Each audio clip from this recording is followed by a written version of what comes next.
तो कहानी शुरू होती है बहुत अच्छा शहर दिखाते हुए, जो कि अच्छा तो है ही है और बहुत ही महंगा भी है। और उसी के एक घर में दिखाया जाता है हीरो, जो कि नंगा पुंगा सोया होता है और वो उठता है, अपना सफेद बाल उखाड़ता है, फिर वो कपड़े पहनता है, तैयार होता है और निकलता है गाड़ी में। और वो एक जगह पर पहुंचकर अपनी गाड़ी से निकलता है और देखता है यहाँ पर तो कोई इंसान है ही नहीं। तो वो परेशान हो जाता है और चिल्लाने लगता है और तब उसकी आंखें खुलती हैं। हमें दिखाया जाता है ये इसका सपना था। तो वो उठता है, शीशे के सामने जाता है, अपना सफेद बाल उखाड़ता है और तैयार होता है। और उधर में दिखाई जाती है इसके बिस्तर में थी एक खोट लड़की है जिसका नाम है जूलिया। तो ये दोनों कुछ रोमांटिक भरी बातें करते हैं और हमें पता चलता है कि ये इसकी गर्लफ्रेंड है और हीरो का नाम है डेविड। तो डेविड यहाँ पर काम पर निकलता है पूरे शहर को देखता हुआ और इसकी गर्लफ्रेंड इसके घर में ही खाना वाना बना के खाती पीती है। और डेविड निकलते हुए अपने दोस्त को रिसीव करता है। उसके बाद वो ऑफिस में आता है। सब लोग इसको पसंद करते हैं, लेकिन इसके जो पार्टनर हैं 6 बंदे, वो लोग इसको पसंद नहीं करते क्योंकि 50% ये कंपनी डेविड के नाम पर है और 50% में ये 6 लोग हिस्सेदार हैं। उसके डेविड अपने घर में रखता है पार्टी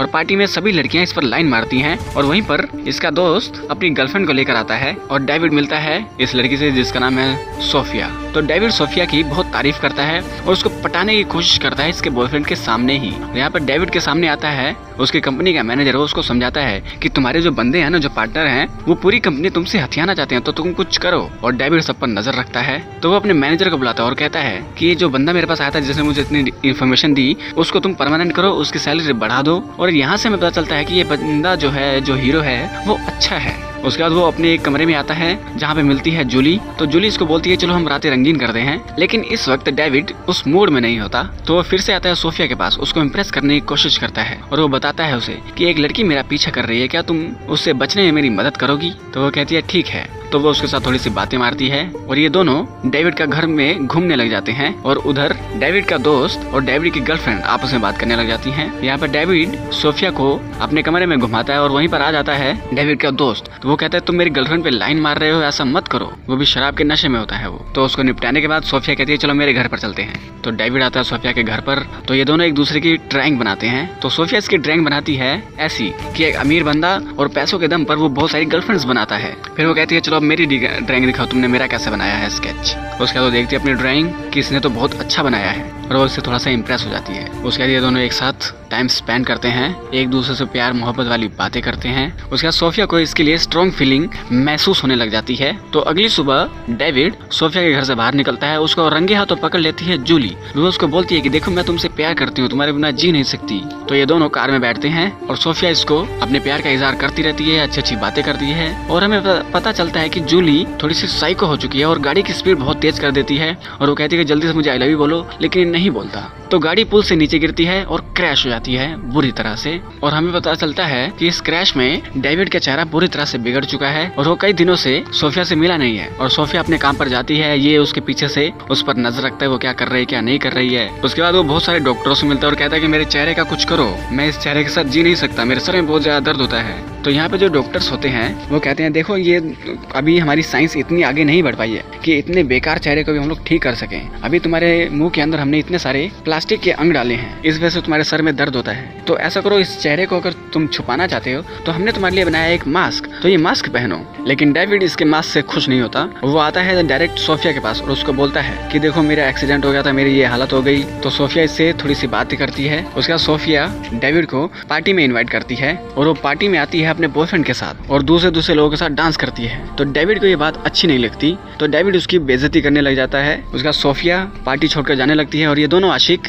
इसके पीछे लग जाते हैं और इसको अपने साथ ले जाने की कोशिश करते हैं। तो सोफिया इन दोनों से परेशान होती है और कहती है कि तुम दोनों जाओ, सुबह बात करेंगे, तुम दोनों नशे में हो। और यहाँ से भागने लगती है और यहाँ पर ये दोनों आपस में लड़ते हैं कुत्ते बिल्लियों की तरह कि तुम मेरी गर्लफ्रेंड ले रहे हो, नहीं तुम मेरी गर्लफ्रेंड ले रहे हो। तो यहाँ से इन दोनों की कट्टी हो जाती है। यहाँ से डेविड भागना शुरू करता है और भागते भागते वो इमेजिन करता है कि डेविड जो है जा रहा है और वो सोफिया से मिलता है और उसको किस कर रहा है। और डेविड बुरी तरह से यहाँ पर थक कर गिर जाता है। सुबह इसकी आँख खुलती है तो उसके सामने होती है सोफिया। वो उसको बोलती है कि मैं तुमसे प्यार करती हूँ, चलो हम इसके साथ ही जी लेंगे। उसके बाद यहाँ पर डेविड को एक होप नजर आती है, वो अपने चेहरे का ऑपरेशन करवाता है और ऑपरेशन कराने के बाद आता है सोफिया के पास और सोफिया उसके चेहरे को, उस मास्क को हटाती है और दिखाया जाता है कि डेविड बिल्कुल ठीक हो चुका है। और सोफिया की आंखें भर आती हैं और ये दोनों बहुत प्यार करते हैं एक दूसरे से, बहुत अच्छा टाइम स्पेंड करते हैं, घूमते फिरते हैं और डेविड का जो दोस्त है वो भी इनकी इस रिश्ते से बहुत ज्यादा खुश है।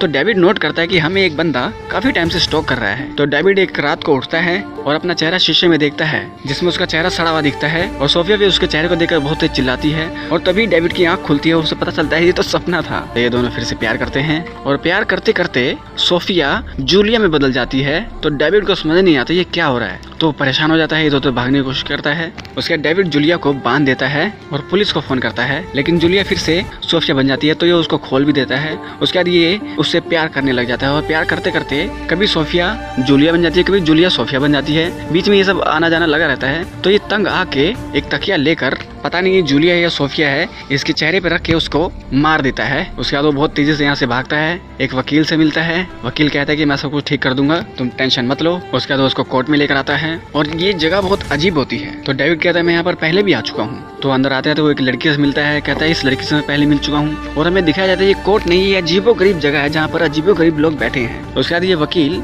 डेविड को इस लड़की से मिलवाता है और ये लड़की, ये औरत बताती है कि तुम एक्चुअली मर चुके हो और 150 साल गुजर चुके हैं। तुम्हारा शरीर एक ठंडे कंटेनर में रखा हुआ है और तुम सपने में हो और हम तुम्हारे सपने तुम्हारे लिए पिरोते हैं और तुम्हें एहसास नहीं होता सपने का और रियलिटी का। और वो जो बंदा तुम्हें स्टॉक करता है वो तुम्हारा टेक सपोर्ट है, यानी कि तुम्हारे सपने में कोई भी दिक्कत हो, कोई परेशानी आए तो वो तुम्हारी हेल्प के लिए 24 घंटे अवेलेबल है। तो यहाँ पर डेविड को समझ नहीं आता ये चल क्या रहा है, जैसे अभी आप लोगों को समझ में नहीं आ रहा है ये चल क्या रहा है। तो चल ये रहा है कि डेविड जो है वो मर चुका है 150 साल पहले, लेकिन मरने से पहले उसने अपने दिमाग को जिंदा रखा है ताकि वो सोफिया के साथ बहुत अच्छे पल जी पाए। तो यहाँ से बहुत तेजी से भागता है, भागते भागते उसे उसका टेक सपोर्ट मिलता है।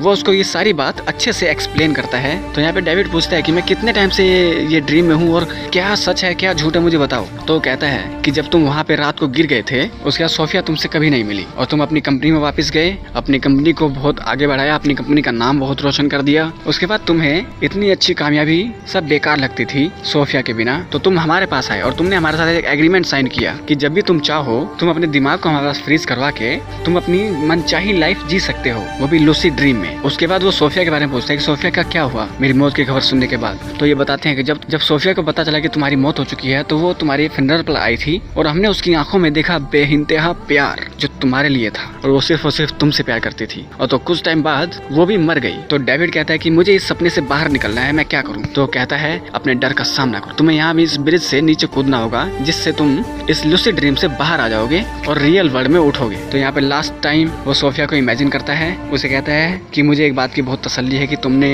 भी मुझसे प्यार किया, और यहाँ से कूद कर अपने लूसिड ड्रीम से उठता है। और यहाँ पे ये मास्टरपीस खत्म हो जाती है। तो दोस्तों ये फिल्म बहुत ही ज्यादा अच्छी है, तो इसको अपनी गर्लफ्रेंड के साथ, अपनी वाइफ के साथ, अपने परिवार के साथ बैठकर देख सकते हैं। तो मिलते हैं आपके साथ अगली वीडियो में, तब तक के लिए नमस्कार।